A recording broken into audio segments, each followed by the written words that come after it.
Today on Collider Sports Time, the Ravens dominate the Texans in a possible playoff matchup. The Vikings storm back to a victory against the Broncos. And what do we got here with Colin Kaepernick? We're going to talk about all of this and so much more on another live episode of Collider Sports Time here on the Collider Sports Channel. Thanks for joining us, everybody. I'm your host, John Roca, and today we got ourselves a hell of a thing lined up. Two of the gentlemen, they host a podcast or a YouTube show called Blurred and Gold. Did you say blurred? I don't know what to do. Did you really all these kids in there, the hip hop phrases, the kids in the hip hop phrases. I don't know what to do. But let's meet them now. Jay Washington, how are you, brother? It's a blurred, which is a combination of the words black nerd, and I like to say, Jesus Christ, how dare he? You know what? And I like to introduce my co-host for today, Mr. Winston A. Marshall. What up, though? We will officially be taking over this show. No, you won't. There you go. Oh, there you go. There's a Dak Prescott warm-up. Yeah. You got to respect that. Y'all were trying to make fun of him, but y'all didn't realize my boy threw for over 403 TDs. Because he needed to. We're going to talk about that in just a second. We're going to get into all kinds of things here in the NFL, and that's right. I love Jay and I love Winston, so this is going to be a fun show. Y'all should strap in. I got a feeling this one's going to be crazy. So let's jump into it. Our first game, of course, was that Ravens game. What an incredible job by these Baltimore Ravens. Every week, they prove the doubters wrong, get stronger and stronger. They had a little bit of a stumble near the middle of the season, and they've kind of rectified this, and Lamar Jackson has gone next level. They destroyed the Texans here 41-7. Deshaun Watson didn't know what to do against that defense. Lamar Jackson threw 4 touchdowns, ran for 86 yards, and he did this incredible 39-yard run where he broke 6 tackles to get to where he was going. It was just incredible, and the Baltimore defense showed up. They sacked Watson 7 times. That Texans O-line just has a terrible time protecting Watson, and it showed in this. And in this last run, they have beaten the Seahawks, the Patriots, and now the Texans. All right, let's start with you, Jay. You look at this team, the Baltimore Ravens. They have a black quarterback. I know you guys have a black quarterback index on Blurred and Gold. So talk to me about how impressed you are about A, the Ravens, but B, really, Lamar Jackson. A, the Ravens are the best team in the NFL right now. Wow. They are arguably playing as the best team in the NFL. Okay. Strong statement. Listen to the teams you just said they beat. Yeah, true. They're playing as the best teams in the NFL, and Lamar Jackson is the clear-cut front runner for MVP of this league. It's up between him and Russell Wilson. Stop. You want to throw Dak in there so bad. Stop. Hell no. Who you want to throw in there? Michael Thomas. Who the Saints have as a single receiver? I'll get there. We'll get there. However, though, yeah, Lamar Jackson is clearly playing, like you said, showing doubters wrong. Yep. Showing doubters wrong. He's proven everybody who's dude that was like, oh, he should be a receiver or a running back. No, he's that new prototype of the quarterback that we have that Michael Vick started. Yep. Actually, if you go back to Randall Cunningham. I was going to say Randall Cunningham really started but it. We really embraced it more under Vick. Yep. Lamar Jackson is proving I can do this, and the Baltimore Ravens are coming back to that glory they used to have. Because remember, when they lost Flacco, everybody was like, what are they going to do now? Honestly, Flacco he was considered elite by money. Yeah. He is not an elite quarterback by trade or by skill. Lamar Jackson has proven that. And to shut down arguably one of the top 5 quarterbacks in Deshaun Watson speaks volumes to that legendary Baltimore defense. Yep, they're back at it again. I didn't know if John Harbaugh was going to be the right coach for Lamar Jackson. Certainly, I'm getting proved wrong here week to week because they seem to be figuring this out along with their offensive coordinator, knowing what to do with Lamar. And the combo here, we have Winston of his legs and his arms. This is something, as we just mentioned, I haven't seen anything like this since Randall. I really haven't. I would say the last time we saw this was Michael Vick's first season on the Eagles when he broke. Oh yeah, like he broke some fantasy football record. We had like some 58 points or something stupid like that because he had like 500 plus yards throwing, like 4 passing touchdowns, like 100 yards rushing and a rushing touchdown. It was something insane where he just blew out the Redskins. I know that's your team, but that's all right. We need to talk about them too as well. Oh, why? But go ahead. But I would agree with this. I do think Lamar is the front runner. The reason I brought up Michael, and again we can talk about this later, is just, for example, he's already at 94 receptions, 1141 yards, and 5 touchdowns, which you haven't seen a receiver do that in what, 1, 2, 3, 4, 5. He's played 8 games. Yeah. That's insane. Yep. So that does not take anything away from Lamar, because Lamar is doing unholy things to defenses right now. And I think that the Ravens are just very well balanced. You have Earl Thomas helping lead that defense, have taken all that experience from the Seahawks and bringing it over. You have the fact that Mark Ingram is running the ball like he just won the Heisman Trophy. You know what I'm saying? Mark Ingram, so when you put all those together, because the receivers aren't bad, but there's no big name that sticks out on the Ravens. This is just a very well-balanced team, honestly. And this is the same thing that we saw with Dak and Zeke that first year when they got drafted, because there was that nice balance between everything that was going on. So I do think that the Ravens are the favorite to come into the AFC. I wouldn't write off. I know that the Niners had a hard time yesterday. I know that like the Saints, it seems, are kind of going back and forth, but I wouldn't necessarily just make them the favorite to win it all. I think that they are definitely making the Super Bowl, but I don't know. Who, the Ravens? Yes. I wouldn't put them as, like, I'm not going to crown them as far as, I'm not going to Dennis Green crown them. You crown them. Right. I'm not going to Dennis Green go ahead and crown them. They are front runners at this point, the way they're playing. Sure. Again, you got Kansas City, because now Mahomes is back. Right. Drew Brees is like, look, I'm here, and if I go down, we got a serviceable backup who's more than serviceable. So you got teams who play, and I know people are still going to go, well, what about the Patriots?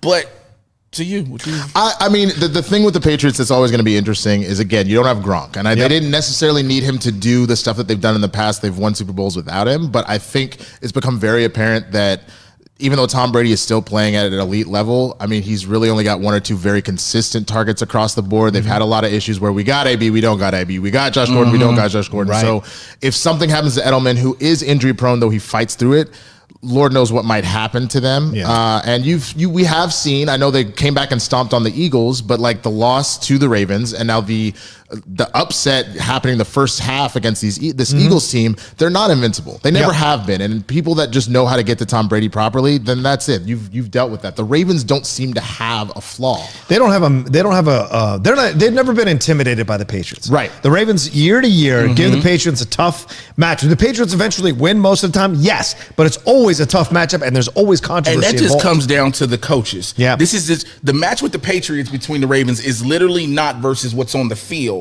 It's literally Harbaugh versus Belichick. At the end of the day, it's just who outcoaches the other. Again, we're talking about 2 superb teams, and when you say about the Patriots, if Edelman goes down, look, Tom Brady made Chris Hogan a receiver we never heard of. Sure. Let's just all. I will forever bring that up. Of course, he's known for doing that, so you got to give him credit there. Of course. But now when you got a team that seems to be firing on all cylinders like Baltimore, the AFC is almost theirs for the taking. Almost, and we'll see what happens, because I mean they could be peaking at the wrong time this early. We've seen that happen before, where teams look good, like a few weeks out from the playoffs, and the playoffs come around. Because remember, the Jets got absolutely destroyed by the Patriots that one year, and then they met in the playoffs, and the Jets upset them with Mark Sanchez being their quarterback that year. It was incredible upset. That's right. Former Redskin, goddamn. All right, anyway. Let's move on.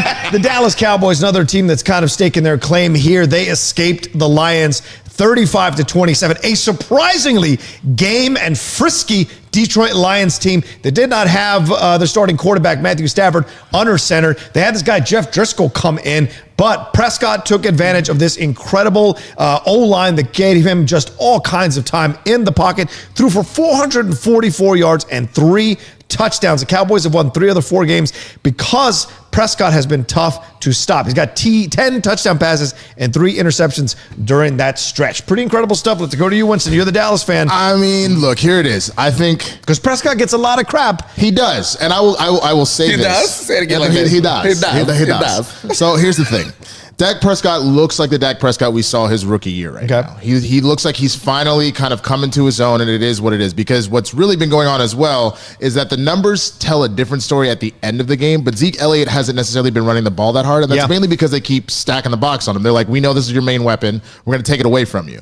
So Dak Prescott has shown, okay, cool, you're going to let me you're going to let me almost front myself and throw the ball. See, you recovered. You recovered. You did. Really good job.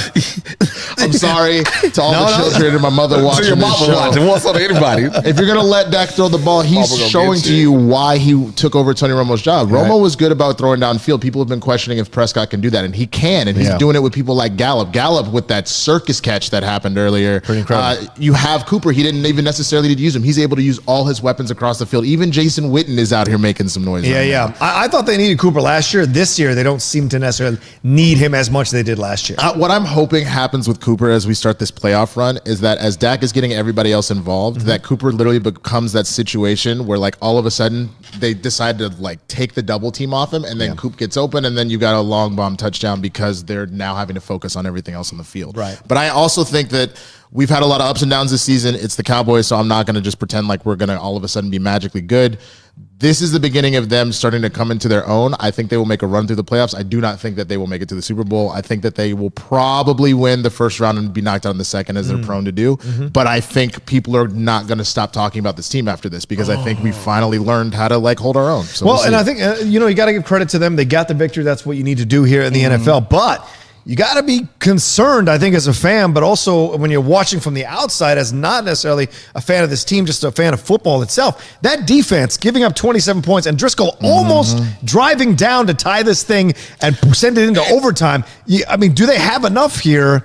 And when you talk about Driscoll, because of what he did against the Bears the week before. Right. Yes, that hurt. Like everybody was like, we pulled out a win against Detroit's backup QB who was putting up a fight, who's trying to show, look, I want Stafford's job. When it comes to the Cowboys, though, Dak is playing, yes, to win, but also to prove I'm worth the more than $30 million I asked for. You and I talk about that every single week. That is what Dak is playing for. Dak really ain't playing for a ring right now. He's playing to prove everybody. So he's playing for the bag. He's playing for the bag. Now, don't get me wrong. If he can connect and make it happen, he has to win a playoff game for sure. He already won one. He needs to win another. Has to win another one because they haven't done back-to-back playoffs in a victories in a very long time, even season-wise. So he needs to do that.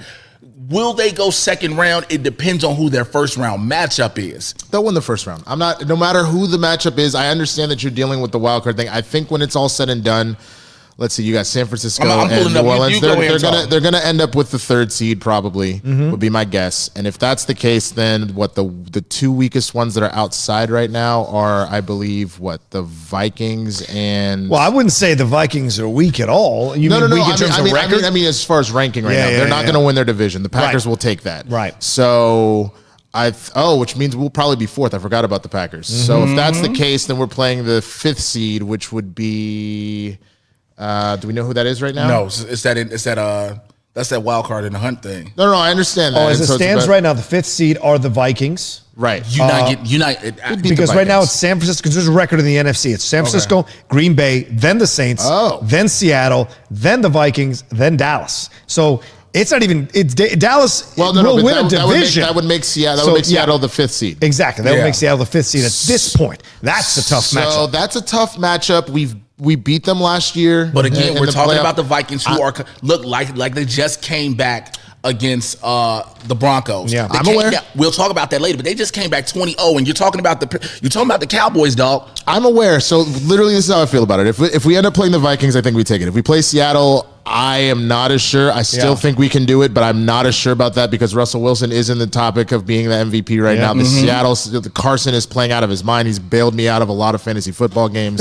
So I don't truly know. But if we end up playing the Vikings, it's very hard to beat a team twice in a season. I do not think that the Vikings pull that off a second time. And we'll see. We'll see. And we'll see if Dallas even wins the division. They're only one game lead above Philadelphia, and Philadelphia gave the Patriots all they could, which we'll talk about a little bit later. But which we still got to play them. Yeah, I think that'll be honestly that'll be the division. That's their telltale game right there. Right. And they've certainly had problems with that in the past.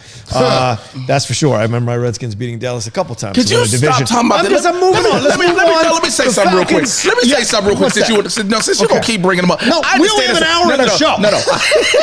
Jay. I understand it's a touching subject, but I will bring up this. The thing you posted on Twitter where Mark was showing Dwayne Haskins. Yelling over his lineman? Like, you don't do that. No, you do. And I'm going to tell you, this is why you do that. Okay. You are trying to tell that team, look, I am here trying to lead y'all. I need y'all to help me. Right. Like, that's why I put the Kevin Hart meme up there talking about something. Help me. Yeah, but I can't use that word. I mean, I respect you put the meme up there. But seriously, that's what Dwayne Haskins is doing with that. No, I get what you're saying, but here's how you do it. You don't yell over them while they're in a huddle. You go into the huddle, go on their level and go, guys, I need your help. How can I do to help you? You go to their level. You don't yell over with the Redskins. Being calm with the Redskins is where it's gotten where it is. But you respect is earned, dude. Yeah. I don't respect is earned. And Haskins, I understand he was put in a bad situation this season where he was probably put in too early. He was dealing with a coach that didn't seem he wanted to be there, and that's why he's not anymore. Right. But that's not fair. He needs to earn that respect. He'll figure that out. I'm not saying he's not trying to earn it.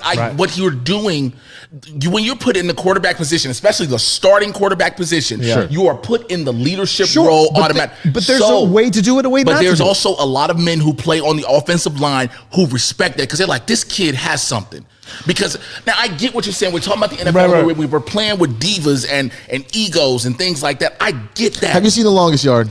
Oh my God! If you bring up this movie to me one more game, All right, the Falcons. What the hell? The Falcons shocked the Panthers. Second week in a row, they pull a divisional upset because they beat the Saints last week, and they handily beat the Saints. It wasn't no lucky game, and they beat the Panthers here 29-3. Beat the pants off this team. Somehow Atlanta is now alive again at 3-7. What if Atlanta goes on a run and goes 9-7 and sneaks into the playoffs? That would be one of the most amazing stories ever in the NFL. And look, the Redskins did the same thing twice under Gibbs. We won the last 5 games of the season to go 10-6 and sneak into the playoffs. So this is certainly possible. But that being said, this Atlanta defense is the Atlanta defense we expected to see. And all the coaches are saying, we don't know what changed. We don't know what the difference is here. Matty Ice had a good game himself, but it's really been about the defense shutting down these 2 quarterbacks. Kyle Allen now has to start looking at himself, and Cam Newton now is probably sitting in the background smiling and smirking watching Kyle Allen suffer with turnovers. He turned it over 4 times. He was sacked 5 times. So this is a situation that is developing. As I said, Matt Ryan threw for 311 yards, and Ridley found some great holes in the Carolina defense. He got 8 catches for 143 yards. Now, Allen has lost 3 of the past 4 games under center. This is a concern. All right, so this is exactly what's happened. If for those who've seen the movie School Days, there's a part when Mission College is at homecoming. They're in the locker room getting ready for the game. And Ossie Davis has a quote where he tells that he has a team. He's like, do you love the devil? And then he says, do you want me to lose my job? Dan Quinn has had that same talk with that team. Oh, yeah. Because this is Dan Quinn's job on the line. Right. That's literally what it is. The team believes in Dan Quinn that much. They're fighting for him, not just for themselves in the playoff. Look, Matt Ryan loves Dan Quinn. He respects so does Drew Brees and the Saints. I'm gonna be real with you. Yeah. So let's be real. This is very true. They're trying to keep his job because that's what this is. If the Falcons go on a complete losing season, Dan Quinn's gone.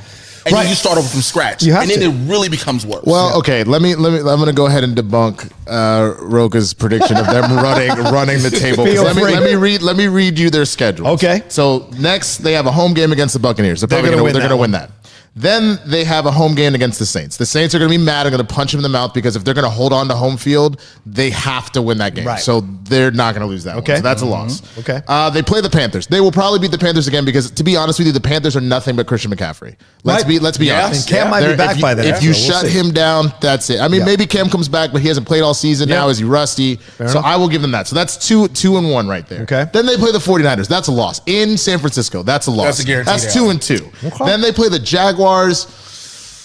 I'm gonna be nice. I'm gonna say they win that. That's 3-2, and then they play the Buccaneers again. So they get at best. I see them going 4-2. Okay. That's it. That's not enough to make the playoffs. If that defense clamps down like they've clamped down over the last 2 weeks, I'm telling you, they win all their games out. You think they're going to beat the Saints and the Niners? Yes. They literally have to run the table. They're not beating both of them. The Niners almost lost to the Cardinals yesterday. I'm aware, but also let's not count out Kyler Murray, man. So if 119 yards, I count him out. Division game 2. So if the Falcons go 4-2, that would make them 7-9, which is okay considering how Seattle's they started done it before. Seattle got in the playoffs for that. There's no way. There's no way. But right in the now NFC, in the NFC, no, in the NFC, you don't go playoffs. They have to run the table. You got to run the table. You can't go 7-9. You're just looking at a team that Hopes and prayers, man. Yeah. I love it. T's and P's, thoughts and prayers, baby. I love it. Dave Drano in the chat giving me some credit. He goes, Falcons are not sneaking in, but if they did, damn, Roka, that would be clairvoyant. Roberto Arsenal goes, it would be so Atlanta to get in the playoffs, get the city hype just to lose in round one. But them strip clubs would be lit, bro.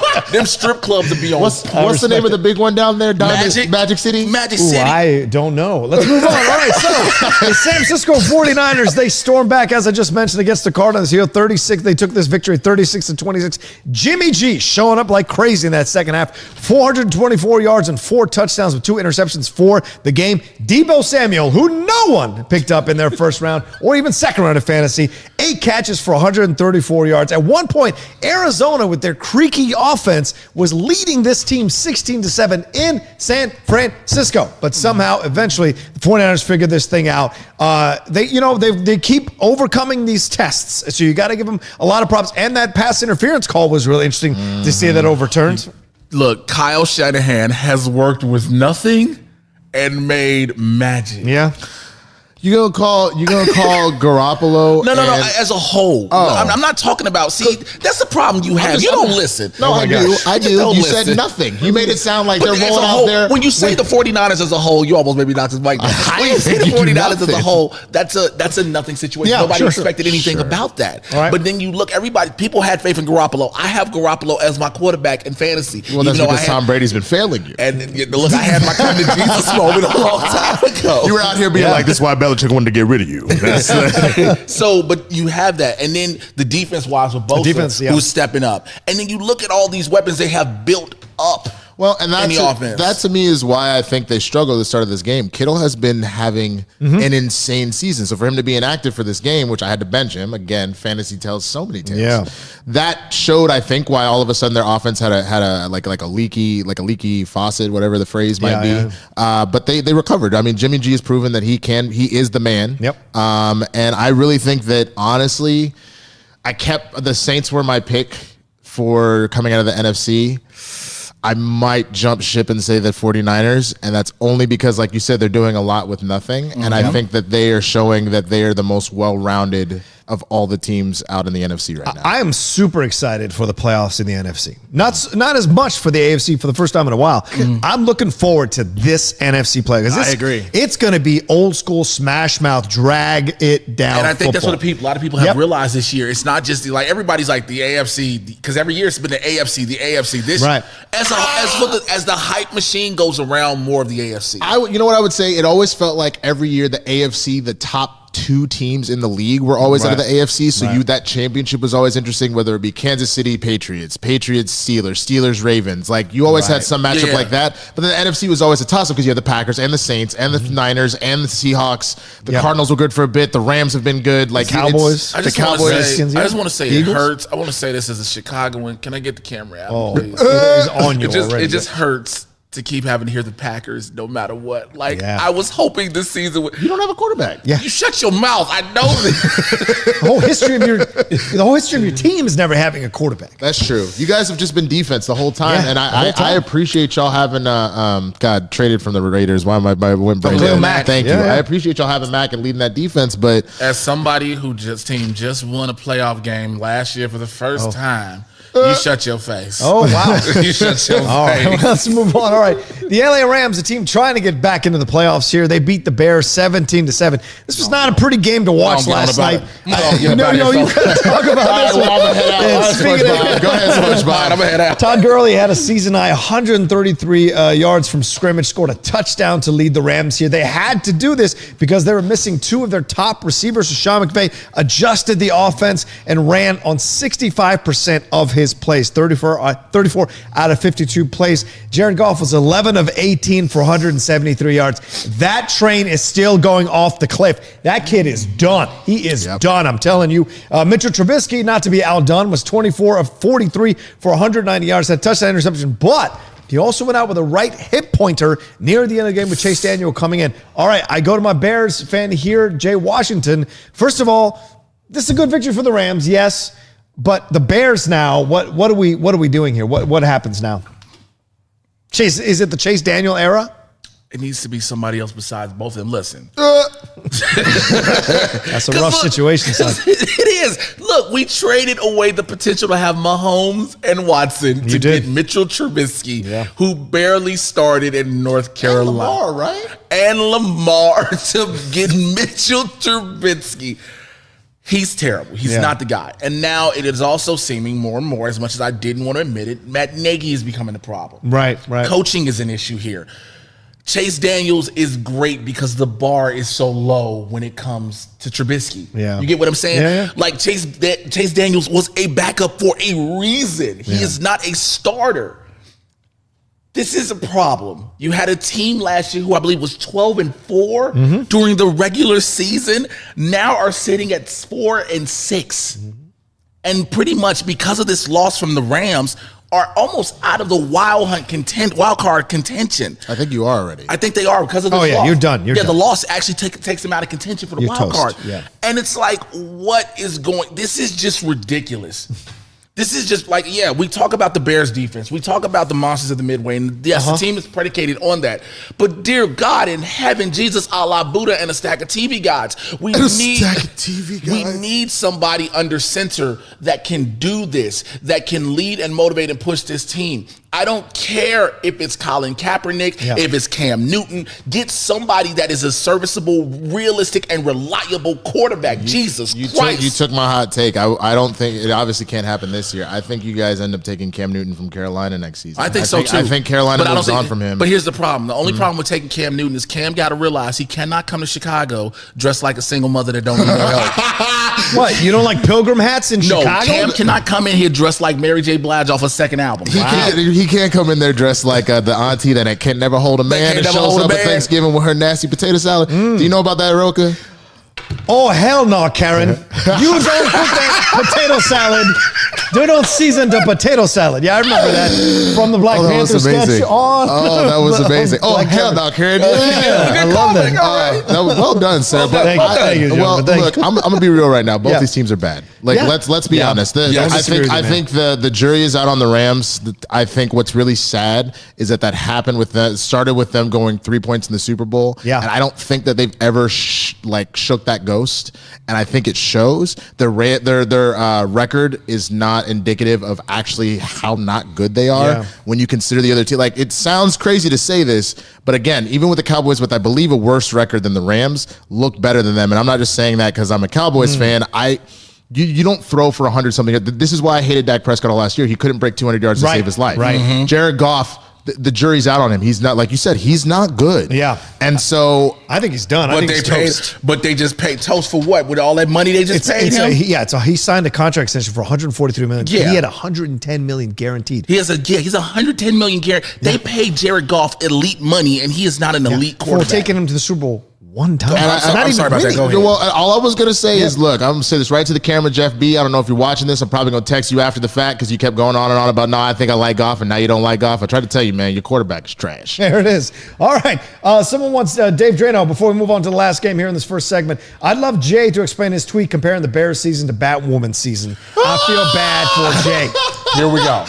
Make it quick. Okay, it's an hour which show. one is more? It's like trying to figure out which one is more terrible to watch: the Bear season or Batwoman. Batwoman is awful. It is horrible. You have the wrong person leading that show, just like you have the wrong person trying to lead the Bears in Mitchell Trubisky. So basically, what I'm saying is, if you put a red wig on Mitchell Trubisky under that helmet, you get the same damn show. Wow, there you go. All right, hey, he wanted to explain it, Drano. He explained it to you. All right, let's move on to our last game, and that's the Vikings, which we've been teasing throughout this first segment. They came back from 20 to nothing down to the Broncos. The Broncos have made a habit this year of blowing huge leads in games, fourth quarter leads in games. They did it again. The Vikings came back 27-23. Damn it, I started Jacoby Brissett over Kirk Cousins like a moron because I thought that Broncos defense would play a little bit better. And initially for that first half, they certainly did, but Cousins eventually went 29 for 35. That's pretty incredible for 319 yards and 3 scores. And this is apparently this has been the first time in like 10 years this has happened. Stephon Diggs caught 5 balls for 121 yards. And Courtland Sutton for the Broncos, though, you do have something there. 5 balls for 113 yards himself. Winston, the Vikings here, they look great. They look good. I've been saying over the last few weeks, they've really turned the corner. I know they had that loss to KC, but it feels like they're a team that could be a real hard out in the playoffs. They just need to be more consistent. Yeah. They can't rely on miracle balls like they did against the Saints a couple years ago. Yep. They need to find an identity and keep it. And I'll be honest, I mean, you used to have Kirk Cousins. I know you trust him as far as you can throw him. Yeah, barely. So that's the issue, is that he has flashes of greatness, but they're flashes. Yeah. He actually reminds me a lot of Eli Manning throughout his playoff runs. I think the differences there was where, for example, Kirk Cousins turned it on at the right time to save them in this game. Yeah. Eli pretty consistently would do that, but he had that defense to bail him out. Mm-hmm. The Vikings don't know if they want to be good or not. And that's, so maybe, who knows? If they start catching fire now, they could make a Giants run and come out of the wild card and maybe win. But I just don't trust him. I really don't. I agree with that. I got to see more. I like that they keep winning these games. It shows a mental resolve. But my concern is playoff time. Are they ready for this situation in playoff time? Jay, what do you think about this? No. Okay. This is not a, like you said, this is not a consistent team. Yeah. This is not a team you can trust. Minnesota fans, of course, are riding with this. Yeah, of course. They're like, yeah, they need it. They need it. Yeah. But they haven't proven what they are. Kirk Cousins, I don't think he is that go all the way quarterback. He may get you to the playoffs. He's not getting you to the promised land. Yep. And Dalvin Cook is running the ball like crazy. Stephon Diggs can catch over most people. That's a good combination. But is it consistent enough to win games? Yes, to beat the Broncos and come back like that speaks volumes. Right. But it's, can you keep doing it? Or better yet, can you not have yourself in those situations where you have to make a comeback like that? Well, you also need to make sure that your other two stars in Thielen and Rudolph can like stay healthy. Yeah, that's a big part of it. Because all you got to do at that point is just double Diggs and just keep an eye on Cook, and you could shut them down. Because again, Kirk Cousins is inconsistent, so he needs the options in order to really do this. Yeah. So we saw that certainly in that first half. It seemed like they were doing all that to keep the Vikings in check, but eventually they found their way out. We'll see what happens with this team. I'm kind of quietly cheering for them because, as much as Cousins was a crap fest with the Redskins, I'd like him to finally prove that we wasted all that money for a reason. So maybe he pulls it off in Minnesota. Plus, the Vikings have never won a Super Bowl, so it would be nice to see the Vikings finally win a Super Bowl. I don't want anybody else in the NFC North to win a Super Bowl. You understand how hard it was to watch the Packers win that Super Bowl? You haven't won a Super Bowl in 30 years. Would you shut 40 your years? face? Oh my God, Hey, man. man, you won a World Series. Be quiet. That's true. Two of them. You All right, did. if you count both teams in the same damn city. All right, let's move on to the best of the rest in the NFL here. The Patriots, they grounded out a victory against the Eagles, as Winston mentioned here. They won 17-10. Even Edelman got involved in this one, threw a touchdown for that effort. All right, the Saints bounced back here after their loss last week, as we mentioned, to the Atlanta Falcons. They trounced the Bucs here, 34-17. Hey, maybe you can get Jameis on your team. I'm sure he'll be there for sale at the end of the season. Drew Brees threw for 228 yards and 3 touchdowns. Michael Thomas, though, became the first player in league history with 90-plus catches in the first 10 games of a season. That's incredible. The Raiders kept on winning here. This is also a dangerous playoff team that could be like just forming themselves in time to make some real noise in the playoffs. They beat the Bengals 17-10. Derek Carr passed for 292 yards and a touchdown. And Jacobs, the rookie there, had his fourth 100-yard game in the last 6 weeks. Something to think about here. They are tied with KC right now. If KC gets upset tonight, those two teams, the Raiders will be in first place. That's madness. All right, The Colts beat the Jaguars here with Jacoby Brissett coming back 33-13. Mack ran 14 times for 109 yards, but suffered a hand injury. He is gone for right now. Jonathan Williams stepped up, though, with 13 carries for 109 yards. I'm trying to pick him up in the waiver. We'll see if I get it done. Buffalo defeats Miami here 37-20. Josh Allen coming back had 3 touchdown passes and ran for another score to help them. The Jets defeated my hapless Redskins 34-17. Sam Darnold threw 4 touchdown passes. Sam Darnold, for God's sakes. One to former Redskin Jameson Crowder. So shout out, Jameson. I had you in fantasy. And then the Browns defeated the Steelers here 21-7. Good victory for the Browns. Baker Mayfield throwing 2 touchdown passes and scored on a 1-yard plunge himself. But the story from that game, and I think I want to start here with you, gentlemen. The melee that came out of this game, the Myles Garrett versus Baker Mayfield situation that occurred in that game was something that I have never seen. Myles Garrett versus Mason Rudolph. Mason Rudolph. Sorry. Not Baker. I wish they would have hit. I wish they would have hit Baker said he didn't like that either. So, but like it was Mason Rudolph versus Myles Garrett in this situation. We saw them. It was kind of late in the game. The game was pretty much over. It was a quick dump off from Mason. Got tackled by Garrett, who pretended blinded. He didn't know that he'd thrown the ball. It smacked him into the ground, and then Rudolph was mad, thought it was a late hit, starts to claw at Garrett's helmet. Twisted as well. From behind, just clawed at it. And then Garrett gets up, rips the helmet off of Mason Rudolph, clocks him with that helmet, and then Pouncey jumps on him and does an old school Robert De Niro in Goodfellas and starts pounding him and stepping on him. So this was madness. You missed a key point. Oh, what's that? Don't say the balls thing, because that's debatable. How? I didn't see the balls thing at all. You didn't see it from the different angles? I saw all the angles. I didn't see him try to kick him the ball. That's all I saw a player squirming on the ground is what I saw. Okay. Under the weight of a large gentleman. Anyway, go ahead. What were you going to say, John? No, that was Let's debate this thing. Okay. Winston, because I know how you have your thoughts, sir, because I would like to be the gentleman and go to you first. Oh, well, thank you so much. That's very kind of you. You're welcome, sir. Yeah, okay. All right, look. Here's the thing. Oh, boy. Here we go. Everybody needs to be punished for this. And this is the problem, is I think Mason got some like small fine or whatever that was going on with that. I think there's a huge problem with that for a number of reasons. So first of all, let's just be real with this. Miles went too far. Period. Yes. He went too far. He said it himself after the game. He went too far. I do hope that he has an opportunity to play again in this league because he hasn't had moments like this before. Yes, he has. When? He punched Delaney Walker in the Titans game. And then he destroyed Trevor Seaman twice, pretending as if he hadn't thrown the ball away and hit him late twice and knocked him out for the season last year. Okay, sure, but he hasn't pulled these Burfett or the Sue level of stuff. You know what I'm saying? It's the first time that he's straight up been like a non-football action, like I'm going to like whatever, right? So I hope that, figures his stuff out, does whatever anger management, this doesn't happen again, and he gets an opportunity because he's a good player. He seems like a good dude, but who knows? But let's be real about this. Fine. Let's pretend for a second that the balls thing didn't happen. From the angle, it very clearly looks like that's what's going on. Okay. But Mason Rudolph is straight. He looks like a thug himself where he's running at people. He even said in his post presser, hey, I had a bone to pick with him. So yeah, I ran at him, whatever. Like it is what it is. Mason is just as guilty. Now, Miles maybe had a more egregious crime by essentially assaulting someone with a deadly weapon. Let's be real about that. But Mason is out here causing the drama. Then after he gets hit, goes, what? Did everybody see that? What happened? Oh my God, this is wild. That's that kind of BS that pisses me off to no end. Because Pouncey deserved to get punished. He's kicking a dude in the head. That's defenseless. Yep. The dude, the Browns player, Owajala or whatever, he came and pushed Mason to the ground. He deserves to be punished. Yeah. Obviously, but for Mason to pretend like this is crazy that this happened to me, I don't even know, and at the same time, to be like I had a bone to pick with him. Tag me in. It's go on, man. Go ahead. Finish what I was gonna say. Because it's ridiculous. How are you gonna try to play the victim when you started this? What? You started this. Who started this? The late hit started. The hit, whatever. Okay, the hits happen. Whatever. The hits happen. Those happen consistently. Right. Maybe the quarterback's tired of taking those. You're gonna take it. You're a quarterback. Let's just call it for what it is.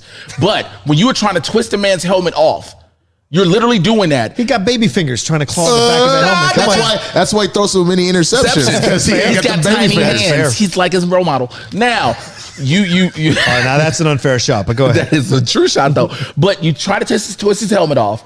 You try to kick him in his balls. But yes, again, Myles Garrett is wrong. Right. But if you don't suspend him for at least a game, that's the favoritism in this. Really? Yes. I think so. You think favoritism? You cannot suspend everybody else for a number of games, for X amount of games. Yeah. Suspend Garrett for the season. Well, suspend him indefinitely. Suspend Pouncey for 3 games and the other person who got suspended for a game. Right, but you got to suspend him 1 game. But Mason didn't do. Yes, he's the instigator behind this. He didn't complete what he was trying to do.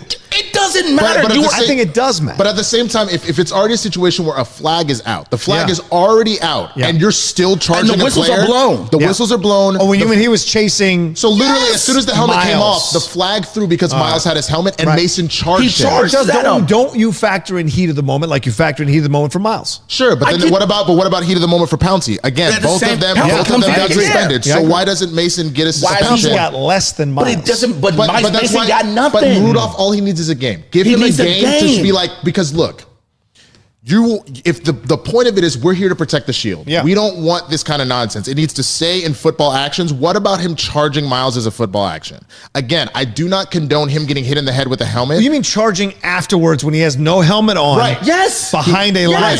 Right. You're still He's a part. caught up. No, you're still a part of the like everybody involved in that. Yeah, but he's not swinging punches. It does not matter. No, he was like this the whole time. No. Look, I wish we had. I wish Adam had the clip. Well, we're not allowed to. The NFL would say. Oh yeah, they would say it. That's how fine. dare you play that again in slow motion in reverse of a whole different angle. Yeah, but look, here's the thing. I think Mason is still punch drunk in the sense that he was out for a couple of games from that concussion. Yeah, that's probably what scared him too. He probably is in this situation again. But again, you're ripping out a dude's helmet. You're charging a man like it to try and fight him. Yeah. So I just honestly believe if the point of the NFL is we need to protect the shield, then protect the shield. Also, I want to bring this up to our friend and regular panelist here, Josh McCouga. Yeah. I get you're a Pittsburgh dude because he was like, you sound dumb. No, Josh, he deserves to be suspended a game too. And I'm looking at the camera, so when somebody goes and time codes this exactly to this point, say Jay gave a message to you. You know I love you, bro, but you got to be realistic. Mason is just as guilty as everybody else. Yes, he did not swing a helmet. Yes, he was almost hit, but also when you charge, you are a part of it as well. You are keeping it going. Give him one game. Look, your Steelers don't have a chance anyway of winning anything, so what does it hurt? All I'm going to say is if Jay charged me right now and I hit him with the microphone upside his head, I would be in trouble because I hit him with the weapon. No, because if he hits, but also if he hits me, did you tackle him late? Then I have to factor in. That's what I'm getting at.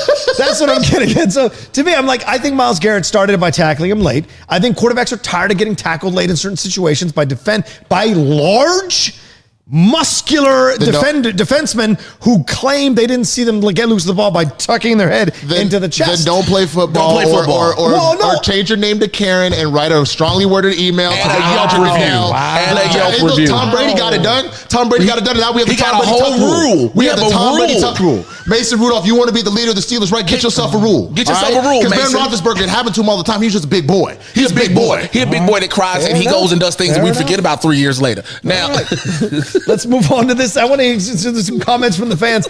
Roberto Arsenal, Mason started. Well, that's nice, very intellectual argument. Let's see. Jenna James says, James says that melee was better than anything I've seen on the WWE in months. Dang. Cavcast Reviews gives me a shout. He goes, rarely do I agree with Roca. Let's see here. No fine has actually been given yet, Brian Kelly says. I didn't hear that. It's supposed to come. Right, that's the thing. It's not even been levied. It's in talk for a fine to happen. It is. Which is crazy. Brian Kelly says Roca needs to chill. The punch was a slap to get Walker off his neck after the whistle had already blown. And hitting the QB wasn't late. He just landed. Get the F out of here. He just landed on him.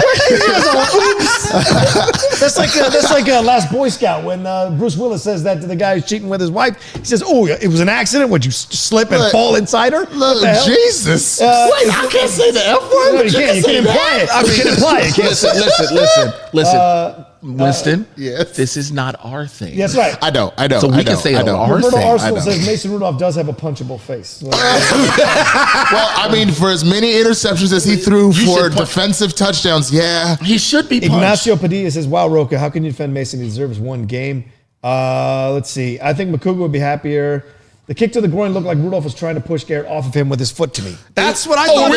With cleats? With cleats? Look. Holy can bury his head in chest to claim he didn't see him throw the ball. I'm just saying, I don't know if anybody else saw this. So again, I almost said the F word, right? So Mason actually said that after throwing that last interception that Fox caught on camera. Oh, he goes, and then they cut away because they realized what was happening. Because I would argue this. Other than probably concussion protocol, he might have percussion. I like the concussion protocol. Yeah. I can't hear drums. I also think that he probably was so in his feelings.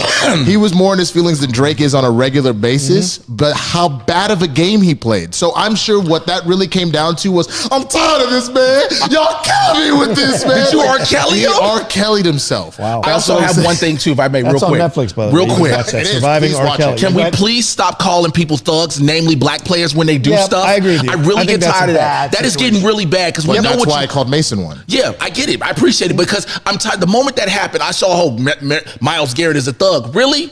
Because of what? what happens in a football skirmish? Because it happens many times. That is getting ridiculous because we know what you mean when you say that. Yep, it's codified words. Yes, it is. That's 100% why I used it regarding the Mason, because I was like, okay, cool. If that's what you want to do, then let's do this across the board. Right. If that's what you want to do, if that's the term, it should apply both sides. Yes, absolutely. Like, because think about it, if we were like, did you see that thug quarterback rush up on somebody? I mean, he got hit in the head. I feel bad for him, but he got what he deserved. He was such a. But it does kind of indirectly give him a little more respect that he was a thug coming at him. I don't know. Not with that face. Not with that face. He went full barbecue Becky. What? You hit me with the helmet? Yeah, that was weird. That was weird. One last comment from Jenna James. I agree with Winston and Jay, because if this was Jameis Winston, Newton, Dak, Lamar, Wilson, etc., they get 3 more games. Yes, they would. Absolutely. Maybe. They would suspend. That's royalty. Cam and suspend his clothing. That's kind of royalty. No, I think Cam certainly. Jameis certainly, but I don't think Dak or Wilson. If Cam or Jameis does this, they're 100% suspending him. But Jameis has a track record of doing something. Dak will get a game. Dak for sure will get a game because he's Dak Prescott and it's Jerry Jones's team. Dak would get 1 game. Right. But Cam, they would say you and your hats and your scarves are suspended. All right. Well, as if we haven't debated enough, let's move on to our last thing. Or not last thing, but this debate in the NFL section of this show, because we were running out of time. This is crazy. I knew it was going to be fun. Colin Kaepernick tried out for 8 NFL teams Saturday. This was such an interesting situation to watch. Colin, at the last minute, pulled out of the workout, then scheduled another workout an hour away, which some NFL team representatives did go to watch. There was video online, and this has sparked quite a debate. Stephen A. Smith was going out with, I think, Eric Reed. They were going at it on ESPN about this. Some people call this a stunt. Other people call this the NFL once again screwing over Colin in the situation or trying to indemnify themselves from any kind of lawsuit. The issue was the contract that was written. Colin had a contract that said he absolves the NFL from any injury while playing or doing the tryout. Or if he gets selected by a team and he gets injured, any injury, they are not responsible. However, the NFL wanted any lawsuit ever in the future concerning Colin Kaepernick can never go forward if he signs that contract. So that was the bone of contention. In the end, Colin didn't want to sign that, had his own workout, certainly looked good, but now what do you think of it? Do you think this was a stunt or do you think this was real? So the initial reason it was moved as well was the NFL didn't want to allow cameras in. Right. Because they wanted to decide who filmed it and who didn't. Right, because what that would have done is it would have shown him being able to play like his workout did show, and then the NFL wouldn't have had a case. So he moved it to where he allowed cameras. Now, I get Colin on that end. However, I do believe Colin Kaepernick still likes to egg stuff on. And here's why I say this. Look, y'all gonna say what you say. You're gonna be in your feelings, some people. But when he came up with that Kunta Kinte shirt, you knew what he was doing. It's little things like that. You get what I'm saying? No. It's little things. He's it's got little something to say, man. No. It's that because it's certain little things he does and says. I get you want to play, fine. Now I'm not gonna agree with Stephen A. Smith and say Colin Kaepernick does not want to play football. That's how I am. I'm not going to go that far. $8 million. Yeah, go ahead. Yeah, I'm not going to go that far. You just feel $8 million what? Stephen A. Smith. Stephen A. Smith renegotiated for $8 million a year with ESPN. He's getting just paid. Yell and scream about it. Anyway, I don't yell and make $8 million. I know, right? Don't we all? And let my hairline go back like Stevie Wonder. Jesus. All right, go ahead. Yeah. His stuff was like, don't you really? Anyway, but it's a catch-22 with this Kaepernick situation. Right. Yes, 8 teams showed up. Also, they didn't want to tell him at first who his receivers were, what his workouts are going to be. So it's the league and gave Kaepernick. Him Hugh Jackson as his workout coach. Hugh Jackson. Right. So it's literally both. At this point, the NFL and Colin Kaepernick need to come to an agreement one way or the other. Either you're never going to play or you are going to play because both sides are doing this. Well, the irony here, Winston, I go to you on this too, as to throw into what you were going to comment on. The irony is the NFL didn't want to sign Colin. They didn't want to do this thing to make Colin a singular situation. But the contract they created, ironically, is a singular contract for Colin. So they kind of stepped on their own toes in this. This was a stunt. And by who though? By Colin or the NFL? By the NFL. Jay-Z and the NFL or just the NFL? There we go. Both. And I'll tell you why. Jay-Z took a hit to his like a street cred, his brand, whatever. When he joined, signed Meghan Trainor for a show, all this stuff. Black people were not very happy with it. A lot of people were like, Jay-Z is just doing this so he can buy a team. So he put a lot of pressure on, you guys need to give Colin Kaepernick a chance. To put up this contract by itself, they already know that literally what they were afraid of, which is why he got a settlement. Yeah. To prove that Colin Kaepernick still has what it takes. And they genuinely were just like, we just don't want you. Yep. And I'll tell you something right now. This was also a stunt because guess what? How many terrible quarterbacks have we seen all season, starters and backups, and nobody has called Colin? Yeah. This was 100% to be like, see, we didn't do it, but just go ahead and sign this NDA real quick so we can make sure you don't ever talk about it again. Go ahead and we're going to put our cameras up so they can, look at all these passes he didn't complete. Whereas he probably could, look, he's in the workout, he probably completes 48 of 50, and they put the two bad ones, like, look how off this was. Right. So I agree with that. This to me, like, again, Colin Kaepernick is like every, like, black person that played the dozens growing up. If I find a reason to just push your button, even if I know you're wrong, I'm going to do it. Wearing a Kunta Kinte shirt, that was 100% to be, go ahead, massa. But I also think, and Jay, and I take your point about him, like, at times has needled, but I think he was prepared for the NFL to pull shenanigans, and they did. And they did. They did. So I think he didn't. I think he wouldn't have walked out in the Kunta Kinte shirt if they hadn't sent that contract over. Also, I think that was so singularly about him. Also, the fact you announce we're holding a private workout for Colin Kaepernick randomly. You make an announcement of this. Yeah. You do the workout. You don't. If the NFL didn't want this to try to say we're trying, you do the workout. Then you say it happened afterwards. Bro, what the NFL did was they essentially did the football version of I have a black friend. And my black friend says that I should have more black people on my team. So here's the one black guy we said we weren't going to have anymore. And lastly that I will say about this is where I knew this was a sham from the start. They did it on a Saturday. Yes. Yep. Every single coach is concerned about their game on Sunday or Monday. Yep. They do not care about trying out some quarterback because they do that on Tuesday. During the beginning of the week. That's their off day. Their scouts are going to watch potential new draft picks. The coaches are concerned about who they're playing. They do not care about who is there. Yeah. So they probably sent an intern to go watch this thing. Wow, he played in the Super Bowl and I know his name because of the protests. Like, cool. I think he still got it, coach. This was a stunt. This was 100% a stunt, and the NFL has egg on their face again, and they deserve it. Yeah, because he's not going to be signed. Right. No, of course not. Because there's going to be some excuse now. They're going to say, well, clearly he wasn't good enough during his workout. He didn't show them. Yeah.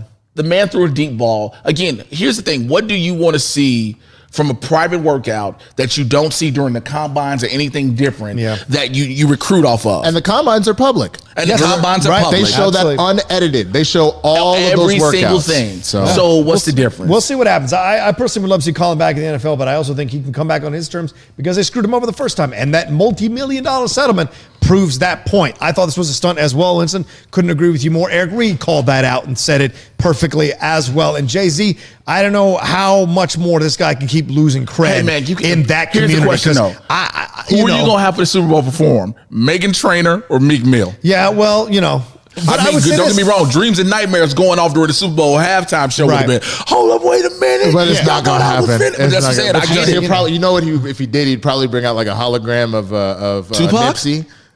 Yo, the marathon. Yo, Nipsey. Last time that I checked. On CBS. Last time that I checked. Colin Kaepernick still ain't got no check. Last time that I checked. We'll see what happens if Jay-Z has applied ether to his own career. Get that reference. All right, KC. Yeah, that's right. I surprised all you. That's right. Everybody thinks I'm some straight-laced fool. Son, please. All right, let's move on. Casey, real quick, because we have 10 minutes left. Kansas City tonight versus the Chargers. Who wins? Who wins? This is going to be awkward to say. And I need Patrick Mahomes to go off because the one team that I actually have a chance to win a lot of money in fantasy football, he's my quarterback. Yeah. That's my team. That's my quarterback. I think the Chargers take this. Here's the problem I have. I'm conflicted because I have both Keenan Allen and Sammy Watkins playing tonight. You want a shootout? I need a shootout nonetheless. But I do want the Chiefs to win it because Mahomes has to get back in that running with everybody. He has to be. He's been that way coming back. He's still been Patrick Mahomes. Yeah. But he needs to stay on that to be back in that MVP race at the top with them. He's in it. Yeah. But they need this. Well, yeah, I got KC winning this thing, but I got Tyreek Hill going out in the first quarter because I need to beat Winston. I'm only ahead of him by 7 points on fantasy. And there's no way Tyreek only gets 7 points tonight. All right, let's move on to some college football because we only have like 7 or 8 minutes left in the show. Real quick, Oklahoma came back from a 28-3 and 31-10 deficit over the weekend. This was a fantastic game to watch. Totally ignored my girlfriend to watch this game. They beat Baylor, number 13 Baylor, 34-32. I mean, Jalen Hurts now looking over at what we're just going to talk about here in a second as well. If they sneak into the college football playoffs, even with that loss, I think Oklahoma is a fantastic team to watch. Their defense not so good, but their offense is everything. Yeah, it's a fire one. I mean, they always have been playing this way and making this noise. And I think they got ranked in the top 4 in the polls this year. And this week when the polls just came out. So they're in top 4 for the college championship. So, hey, let's go. I hope it happens, man. I mean, I just saying, like, I can't even remember now because I'm tired. I think it was, this past week, the early game with Alabama losing, all them fans, their jaws just like, Yeah. Get 1-2 with 2. We're going to talk about that in a second. Yeah. Like, But Oklahoma is number 8, so okay. Well, I hope they make the run. I think that'd be amazing. Yeah, like the Vikings, maybe they'll slide in there. Oh no, I mean the Falcons, maybe they'll slide in there. But Oklahoma right now. So you look at LSU right now. Ohio State is 2, Clemson 3, Georgia 4, Bama 5, Oregon 6, Utah 7. Utah ahead of Oklahoma. Them Utes. Sure. Them Utes. All right, We'll see. I just don't trust college football, man. Again, it's I the think AP. you need it. You got to remember, it's the AP rankings. Yeah. It's the Associated Press. But it's who I like and who I want to be ranked. It sounds wild, but that's exactly why I need this to be expanded to 8 teams instead of 4. Yeah. 4 seems like a little too. Yeah. It's a little too much. If you go 8, then you get a real opportunity to have these 8 teams that everybody pretty much argues is the best in the country and let them decide. Right. Yeah, don't let a bunch of writers do it. Let the players actually play the game. I don't think they've released the college football playoff rankings today yet, so we'll see. But all right, let's move on to our last item here, and that is Alabama. They did defeat Mississippi State 38-7. Unfortunately, they lost to really. I can't say that last name. I've tried so many times I can't say it. But they lost him for the season here with this. He had a hip surgery today. They showed him on his Instagram. He was dancing around, about to go in. Maybe the last time you get to dance with that hip surgery, going in to play football, because I just have a feeling this is it. Mark Fernandez and I were doing NFL Deep Dive last week. I said, I don't understand why teams are tanking for Tua, because the kid is injury prone. And as a quarterback, you're injury prone in college, you rarely bounce that back. This isn't a Steph Curry situation. This could be it for Tua. Can you imagine being the Cincinnati Bengals? Or the Dolphins. The Dolphins are, the Bengals are still 0-10. That's true. The Dolphins have won 2 games. Yeah. Can you imagine being that's bad. That's because the Dolphins were like, you know what? I think that Tua boy going to get hurt. We better go ahead and win a game. But Joe Burrow is hanging out there. That's what also this is Alabama's fault. And that seems like a Cincinnati. This is Alabama and Nick Saban's fault for saying, okay, Tua's going to be the guy we're going to consistently run with, and just putting Jalen Hurts to the side. I told you this before we started, before we went on air. Now, if you had Tua on your draft board, you better take him off, because Tua has the Bo Jackson injury. That's that Bo Jackson. And that's it. So now, whenever you see Tua, you should play Shakira Hips Don't Lie. Now, because... Oh, you were just savage. Wow. Oh my God! All right, yes. Well, you know what I bet Tua hates right now. I bet you all his friends are sending them Dak memes talking about throw that ass in a circle. You can't do that. I feel terrible, because this to me is why I'm so glad that the NCAA is pushing it finally, that people make money off their likeness, because this is what college players are afraid of. Yeah, that before you have a chance to actually make money for your God-given talents, all of a sudden you're done. This is probably it for him. So it was like it was in the, I think it was, if I've got the notes right here, it was 3 minutes remaining before halftime. So in the first half, he had this injury, and he was brought down by 2 Bulldog defenders. He also suffered a posterior wall fracture. I had no idea that that's in a human body. So I don't know what that is that he suffered, but that is something sad all around. But what does this do, real quick, because we have like 4 minutes, what does this do for Bama now? Who do you think Bama now is as potent even without Tua? Is their backup as strong without Tua?